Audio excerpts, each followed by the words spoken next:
adalah sepenggal cerita unik dari kisah manis cinta Bung Hatta. Dr. Andes Haji Muhammad Hatta lahir di Bukit Tinggi pada tanggal 12 Agustus 1902. Beliau adalah negarawan dan ekonom Indonesia yang menjabat sebagai Wakil Presiden Indonesia pertama. Dan beliaulah yang terkenal dengan maklumat sebagai tonggak awal demokrasi Indonesia. Dan beliau juga sebagai Bapak Koperasi Indonesia. Beliau seorang pekerja keras dan sangat berdedikasi tinggi. Tapi apakah kalian tahu kisah cinta Bung Hatta sebenarnya?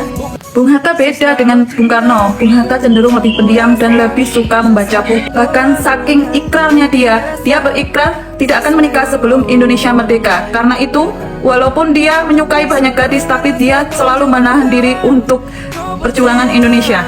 Bung Hatta pertama kali bertemu dengan Rahmi di Institut Pasteur Bandung. Saat itu sedang kunjungan dengan Bung Karno. Saat itu Bung Hatta merasakan cinta pada pandangan pertama dengan Rahmi. Ingat ikrarnya, dia pun menahan diri tidak akan menikah sebelum kemerdekaan Indonesia.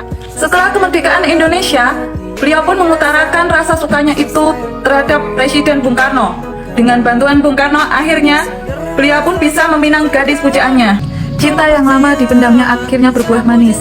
Mereka melaksanakan pernikahan di Villa Megamendung pada tanggal 18 November 1945 dengan mas kawin sebuah buku Alam Pikiran Yunani. Selang 3 hari setelah menikah, ibu kota Indonesia berpindah ke Yogyakarta. Akhirnya ia membawa istrinya ke Yogyakarta. Paut 24 tahun, tapi perbedaan umur itu tidak menjadi masalah karena Bung Hatta sangat mengemong istrinya. Pernikahan mereka berjalan selama 35 tahun tanpa drama, tanpa kontroversi, dan langgeng sampai maut memisahkan. Bung Hatta mengundurkan diri sebagai Wapres pada tahun 1956 dan sebagai mantan Wapres, mereka tidak berkelimangan harta. Bahkan Rahmi sendiri tidak bisa membeli mesin jahit dengan ketiga buah hati mereka. Dan Bung Hatta sendiri bahkan tidak bisa membeli sepatu idamannya Bailey. Bung Hatta wafat tanggal 14 Maret 1980 dan kemudian disusul istrinya 19 tahun kemudian. Mereka pun dikubur berdampingan di Tanah Kusir, Jakarta. Cinta yang biasa, cinta yang tulus dan setia, itu sangat sederhana dan manis.